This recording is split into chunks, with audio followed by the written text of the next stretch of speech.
18. I call this meeting to order and ask the clerk to call the roll. Trustee Cameron. Present. Carbonaro, absent. Daney. Here. Gabrenia. Here. Hopkins. Here. Ranky. Present. President Wallace. Here. Only item on our committee of the whole meeting this evening is under Building and Zoning Committee. Chairman Hopkins. Thank you, President Wallace. We have one item on our agenda, and that is the Bartlett Route 59 Senior Living Concept Plan. And this is for discussion purposes only. And with that, I will turn it over to Mr. Plonzinski to give us a rundown. Thank you, Trustee Hopkins. I have in front of you up on the screen, the air photo for Bartlett Route 59 Senior Living Location Map. It's the property on the west side of Route 59, south of Schick. For those of you who remember, it was the old Fieldstone commercial site that was approved a number of years ago. The property has B3 PUD zoning. It's on the comprehensive plan as commercial. And the developer, Kirko, who is here with you tonight, and Michael Sedley and his colleagues, they will have a presentation, but they would like to propose a senior living facility, a market rate senior living facility of various stages. There's a complex. It goes from duplexes to single-story up to four-story buildings, and then there's also a commercial outlot of 12,000 square feet proposed for the frontage along 59. They are here, and they do have a PowerPoint, so if you want them to proceed, I'll try to answer questions, and then they can come right up here. We have to switch computers here, so. All right, yeah, I think we should start with the PowerPoint, and we'll ask some questions and comments and concerns.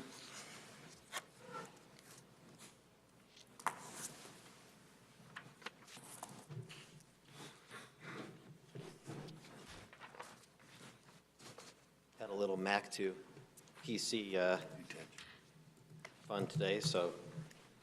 All you designers have to have your Macs, right? I'm not a designer. Oh. Just a Mac addict. Is the microphone on, sir?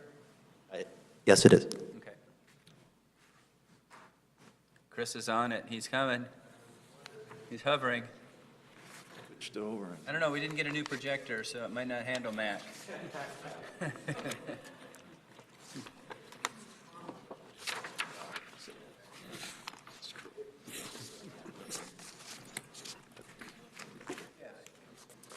Okay. There you go. There's life. It's breathing. Something came.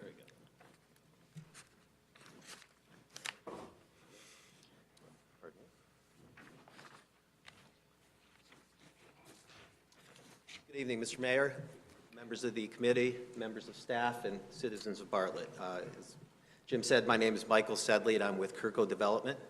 With me tonight, David Endres and Matt Koffenauer, also of our company, and then from RWG, Robert Gudmundson, who is our local planning and engineering firm that has helped us, along with staff, get to this point this evening. We appreciate your time this evening, and you know, our property, as Jim said, State Route 59 to approximately 10 acres just south of Schick, north of Army Trail.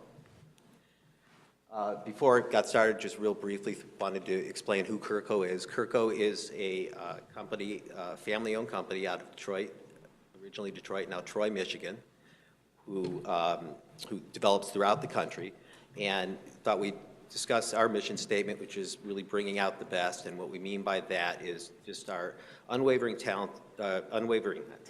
desire to create great environments for people, but also for the communities. And we'll talk a little bit about that in a moment. We are an award-winning, full-service, vertically integrated real estate organization. So we've planned and we've developed 30 million square feet of real estate throughout the United States since 1974. We're a major developer of build-to-suit, own, and lease space from, again, throughout the country. Important to note also that we are not only just developers, we do our own construction and property management, which means we, from the start to finish and beyond, once we are long-term owners of our properties, so we do not just develop and in a merchant fashion sell that property. We're here for the long haul in our communities. And, you know, like you'll see when you see some other slides, we are repeat customers of towns. Troy, we developed 30 developments, multiple ones in other cities. Detroit, throughout the country, we continuously go back to towns because we partner with those towns. And that's going to be a theme of what we've talked to tonight, partnering with the municipalities. And when we have that good experience, we go back and continue to develop multiple projects there. We develop office, we develop healthcare, which senior living is a part of our healthcare group, industrial, and retail. We're a family-owned business, as I said, and we're based in Troy, but we also have offices in Charlotte, North Carolina, Columbus, Birmingham, Alabama, and West Palm Beach. And we would also locate people here in the Bartlett area if, and when this project goes forward. So 3 things about how we succeed as a company. I mentioned the vertical integration. We tackle each project as if it's our own. So whether it's, in this case, it is our own, but when we do projects like, for instance, we did for Dow Chemical, we just developed their headquarters in Midland. And that project, again, we tackled as if it was our own and treated as if we were going to occupy that building. And the last piece is something I touched on briefly, and we can talk a little more in detail about, is partnering with the communities where we do business and looking at each community and member of the staff and of the board as part of our development team. Some references, and this is a leave behind that Jim has the digital copy of. I can certainly print copies, and Jim and staff have a copy of this, but references that we've given you, and we can certainly provide more, include the mayor of the city of Detroit and the planning director of the city of Detroit. The reason that we've placed those folks there is that we did the largest brownfield redevelopment site in the history of the state of Michigan. And when we did that, we brought 99 properties we had to assemble, working with 24 governmental organizations over a multiple-year period. I mean, we had to vacate streets, very complicated, but we stuck with it and worked through the process, and that's a very different process in Detroit. But we brought somebody into a blighted area that was in the suburbs, brought them back to the city, and it's now spurring development in the area. I mentioned Dow, the gentleman that we work with, the city of Midland, Michigan's community development director, the gentleman at Troy, and the contact at Orion Township. All of those folks would be happy to talk to you if you so choose. So a little bit about our healthcare group. The point of this slide, and again, you can get a copy of this. I'm not going to read it, but we've worked with 14 different healthcare systems, handling and helping them with their needs for development and construction throughout Michigan and throughout the country. The Henry Ford Hospital and Health Group is one of the most prominent. We've done multiple projects for them. Stuff in Rochester, the St. Joe Waterford Urgent Care. Good example of going back to the community again. We just closed on a former Walgreens that could become blight in Waterford, in an area that's not doing so well. We bought it. We're putting St. Joe's, which is also Trinity, in there to do a medical office clinic type of a environment. We're about to start construction on that, reutilizing a property that otherwise would have sat vacant because it didn't have a retail application anymore. West Bloomfield, a hospital center and also an urgent care. So other experience. We talked about, Jim touched on retail tonight.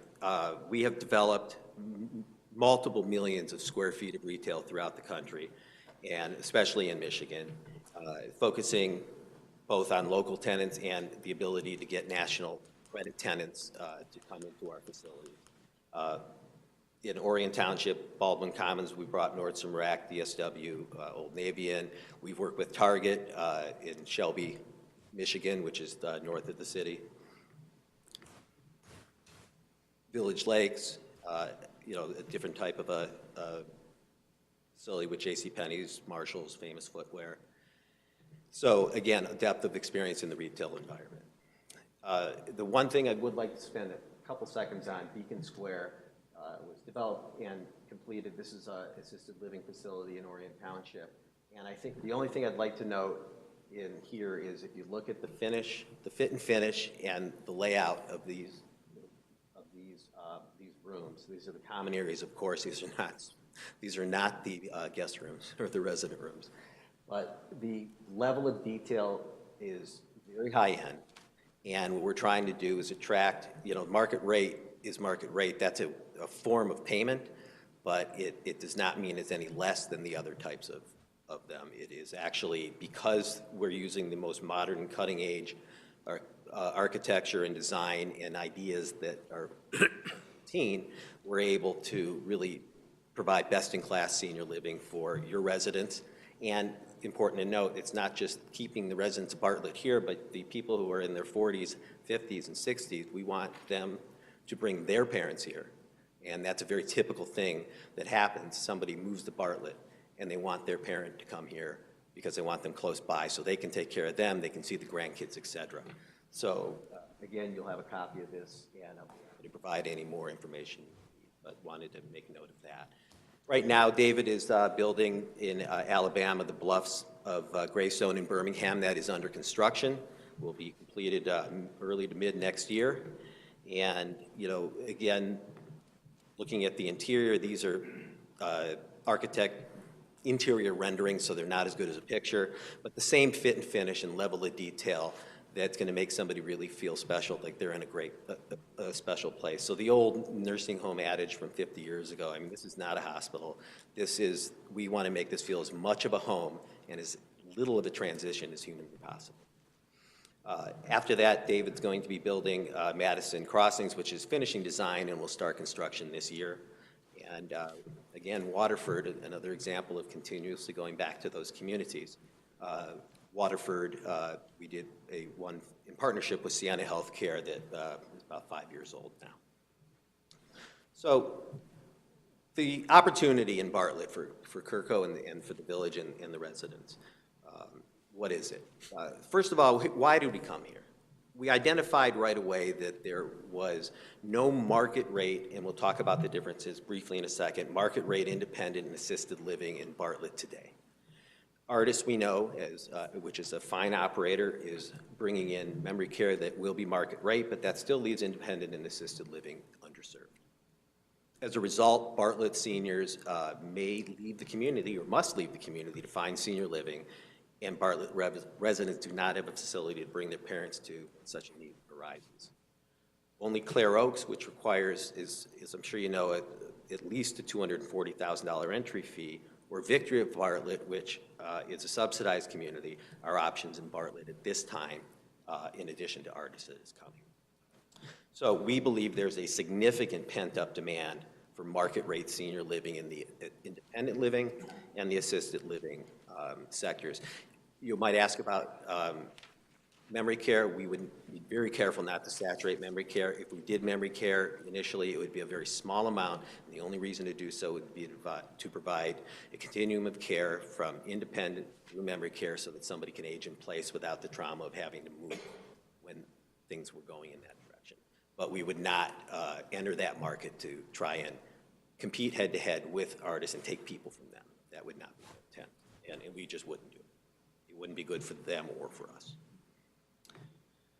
So the different models, you have Clare Oaks, as you know, and that is a continuing care community.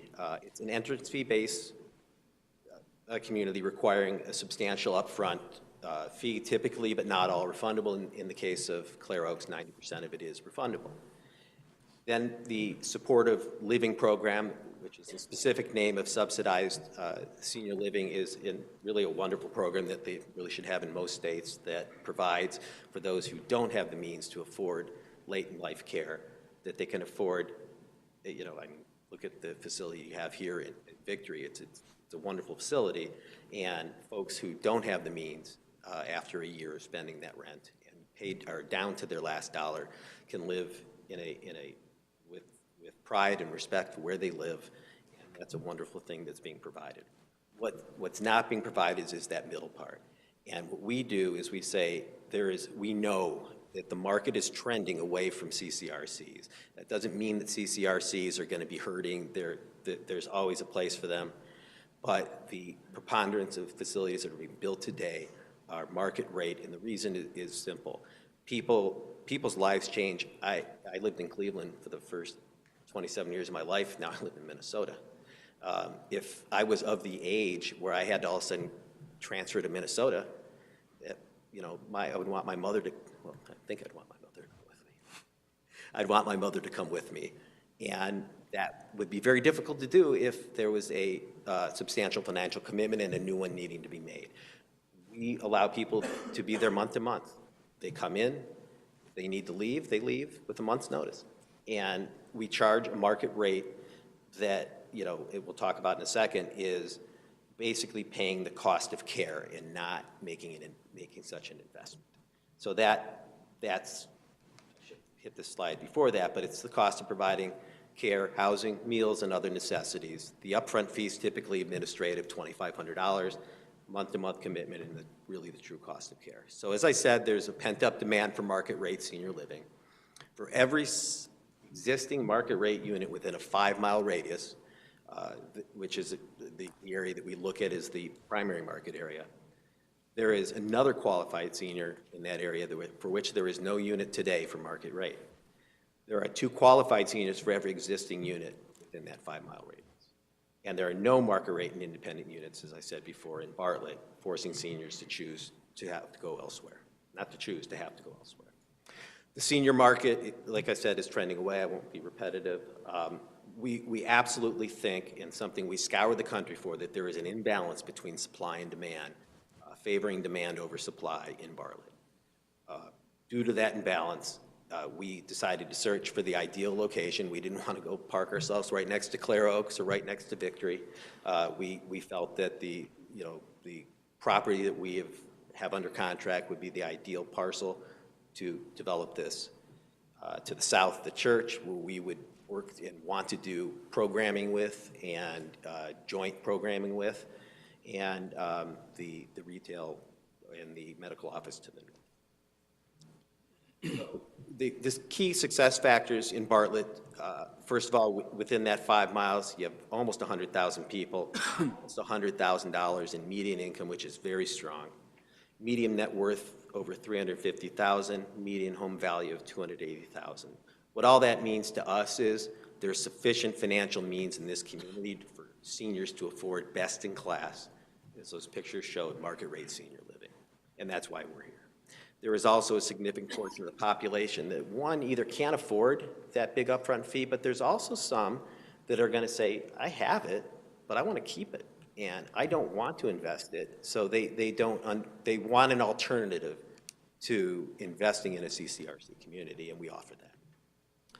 So there's been a discussion of retail, and we've had since the beginning with staff, and we understand that, you know, Bartlett wanted to continue to develop retail.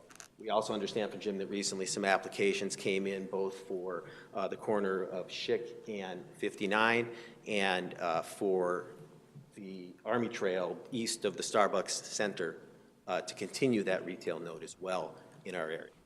So, you know, looking at our parcel, understanding the history of its current zoning and the history of it, we know that it's been vacant and zoned this way for quite a while. It currently provides about $15,000 a year in taxes to the village and ultimately to the school district. We believe that, first of all, we provide a real smooth transition from residential to commercial. And, you know, I was looking through your zoning code, and one of the things it said is that one of your stated goals is to foster a rational relationship among residential, commercial, and industrial uses for the benefit of all. And we, you know, in that concept plan, we purposefully put those one-story cottages next to the single-family homes. We then have some one-story, and we tried to, you know, increase the height as we get away from the residential and to minimize the impact, also putting our stormwater retention back there as well so that, you know, the residents have minimal impact, much less impact in our opinion than retail. Our use is very quiet.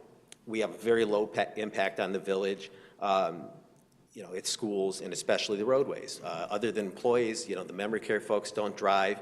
Only about 20% of the assisted folks drive.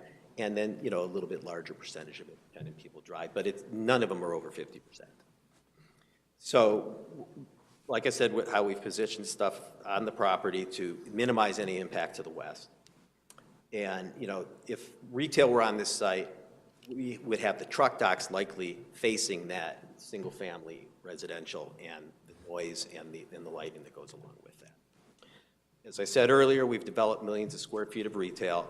So what that means is we really love developing retail. We would be very interested and remain interested in developing some retail on this parcel. And one thing we did is we went out and we said, okay, we don't live in Bartlett. Who are the experts? So we went to a few folks, and one of them, Dick Spinell from Mid-America, Mid-America is the retail expert throughout the country, and I think Jim can also say that he is the foremost Chicagoland expert in retail. And we also went to the people who sold us the property and said, let's talk to your retail group, CBRE. And what both of them said is the difficulty with retail in general on this location, like if we were to do all retail, for instance, is A, it's a mid-block location. It means it doesn't have a corner, and it doesn't have that exposure. It's in the middle of the block. It also has no signalization, and it also has what's called a right-in, right-out, ingress and egress. So as you're coming south, you can go right in. As you're leaving, you can go right out. If you're coming north, you have to do a U-turn. We do have that access behind the medical office, but that's really, I know that engineering, I would assume, would not say that that is an ancillary access. That's more of a, it's an access, but it certainly wouldn't be a secondary access for retail. Retailers want 2 points of entry if they can have it, and we couldn't do that here.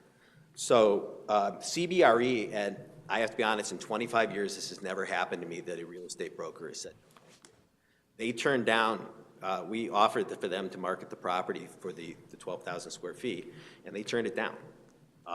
So, you know, we are absolutely willing to set aside the 12,000 square feet for retail and market it aggressively, and we think that we can have Mid-America do that for us. One of the fears we have is with those 2 new developments is that as we make proposals to those folks to start a retail development, they're going to siphon those tenants off because they have the development that's going to be happening and be going. So that's one risk. There was something in the staff's report which said that we would have to start at the same time or earlier the retail. That's one thing that we can't do, and let me explain why. Even if I said, let's do it, let's spec it, the bank wouldn't let us do it. Banks will not allow you to spec retail development with, at all, especially in this environment with .com type e-commerce. But they will require at least 50% typically of a pre-lease. So we will market this property for a tenant, what we call an anchor tenant, so that we can get enough square footage to kick it off, and then we would be willing to take the risk on the rest of the space. It also wouldn't be prudent for us to spec it, I mean, being honest. So, you know, that's one issue with the retail as far as starting it right away. So that would be something that if that was a requirement, we couldn't do this at all. I did include, and I'm not going to belabor the point, the letters from those 2 gentlemen that I spoke of. So before we get into the final part, the zoning, and then I'll answer some questions, what kind of commitment is Kirko willing to make here? Well, you know, we're already quite a bit into this financially and time-wise, and we've had a very great experience with staff who we thank for their help. And Kirko basically will be spending nearly $1 million in pre-development costs by the time we get final approval here, between architecture, due diligence, engineering, et cetera, deposits, and rather than bore you with it, the list is actually right here. We said, let's be transparent. Here's what we're going to spend monthly while we go through this process. And that $1 million is by the time we close on the land, actually. I said by final approval. It's really by December. Well, but we close on the land about the same time, so by approvals and closing, about $1 million. So we're making a significant commitment, and the reason that I bring that up is, while we're making that commitment, the reason we took Jim's suggestion to come tonight is to get your feedback to make sure that this was something that you folks thought you would like to see in your community, because we don't want to make that commitment, not talk to you, come back and go to the development process, make our application, and then be denied and you know, We can't have that, the risk of that $1 million going away. So that's understand. So when talking to the staff and also to looking through all the codes, we understood that senior living is consistent with the B3 zoning that you've got on the site now because it allows for B2, B2 allows for B1, and it's not by right, but a special use under B1 zoning is senior or adult. The village, again, identified in its purpose and intent and in its stated intent in its zoning code that you wanted to zone all properties in such a manner to preserve their best use and conserve and enhance their value. And what I'd submit to you tonight is that we think that our concept does just that. It is the best use, not only benefiting the citizens, benefiting the village, which I'll discuss in a second, and enhancing the value of this currently vacant property. It maximizes, frankly, for the gentleman who owns it today. He just like it's not maximized for you in a tax revenue situation, it's not maximized for him until he sells it with approvals for its highest and best use. So, the current design for developing it strictly as retail, it's not about what we feel. We went and said, we have no bias. Tell us, experts, and they told us that if we did the whole thing as retail, it would never develop. And I think that may be why it has thus far remained vacant. We're proposing a way to bring something that's going to put about $40 to $45 million just from the senior living on this site. Another about $3 million in that 12,000 square feet of retail, so almost a $50 million investment. And that way we can get some retail, if you so choose to have us do that, but also have something that brings, number one, that brings senior living, and it also brings tax dollars into the city. So again, the benefit to the village, if we built 170 units of senior living, including those cottages, that'd be, like I said, about 40 to 45 million. I estimated 40 for the purpose of these numbers, and 12,000 square feet of retail. We worked with the Wayne assessor, who we were told to work with, and to understand what percentage flows through to Bartlett. We found out that, first of all, they value it at a certain percentage, and he walked us through everything, and we have those numbers, and be happy to give the detail behind this. But the 8% of the assessed value taxes that you get of the total property tax amounts to about $107,000 of the senior living. And if you look at the sales taxes, that's the major benefit, and that's both the senior and the retail. The major benefit of the sales tax, you get about 1 of the 7% sales tax from our understanding. And then we can't ignore what the school system gets, which is the lion's share of it. So it's nearly a $1 million benefit to the village if we develop it as proposed on the site plan that Jim put forward to you this evening. If we don't do any senior housing and we develop 50,000 square feet of retail there, the share of the property taxes is about a quarter. The share of the retail sales tax does go up, but it's only $34,000, and that's 50,000 square feet. That's a lot of retail, and then 196,000 to the school system. And so the point is that our development, in our opinion, as opposed to all retail development, we're going to be putting in tax dollars, about 4 times as much money to the village and the school system at large, and ultimately benefiting the residents, the citizens, than if we just came in and did a pure retail development. And again, we feel, because we've been told this, that there just is not demand for something large scale like that.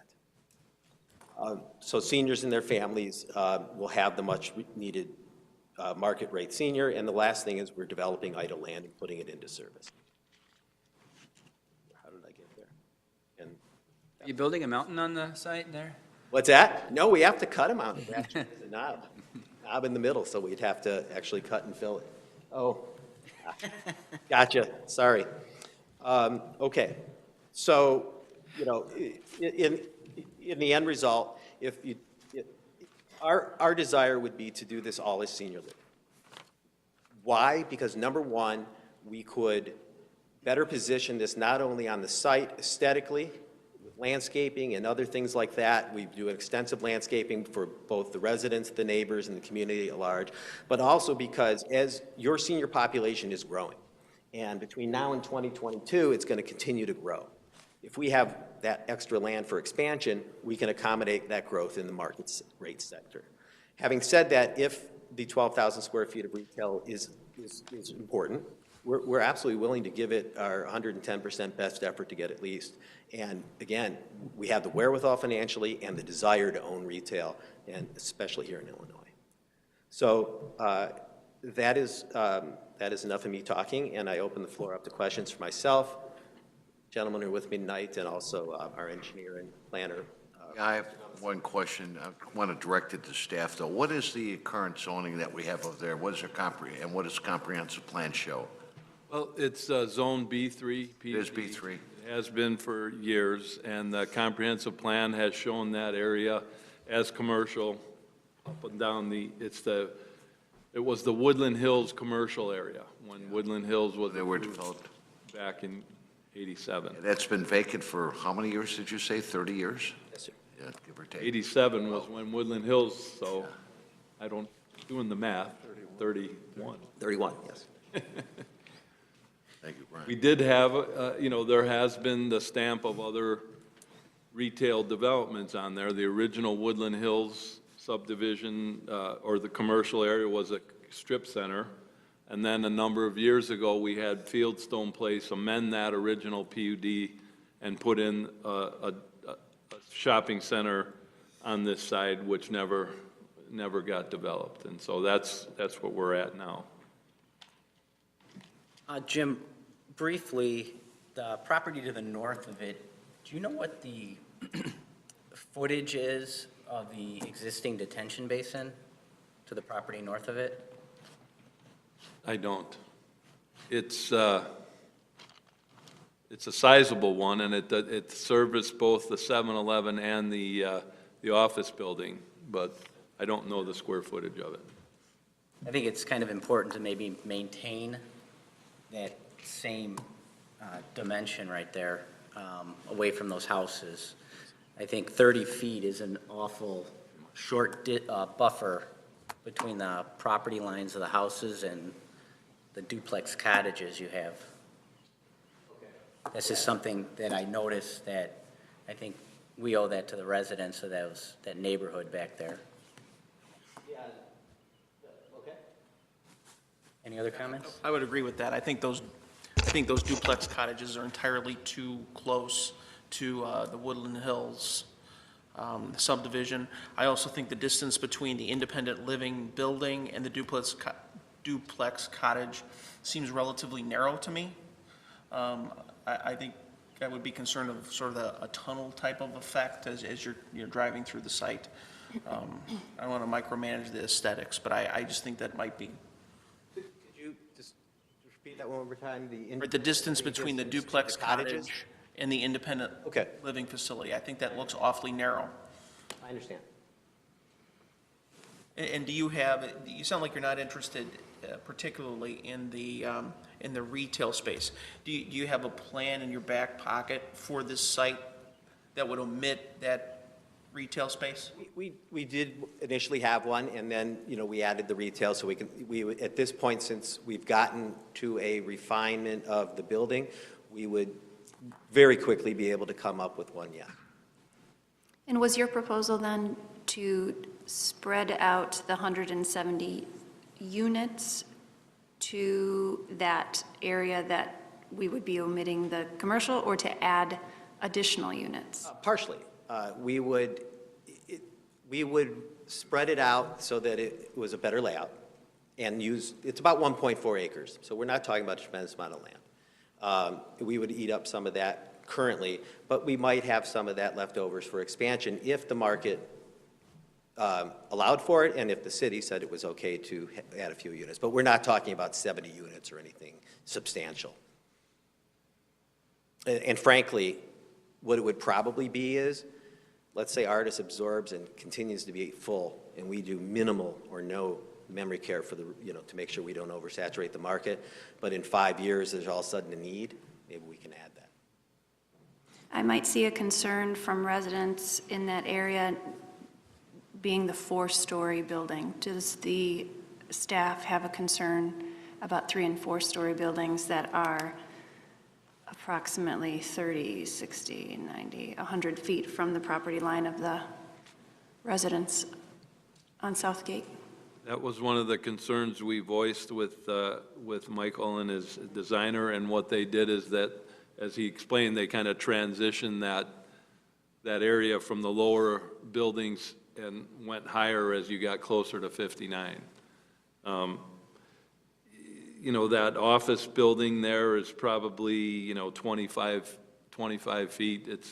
It's a single story, but it plays like it appears like a 2-story.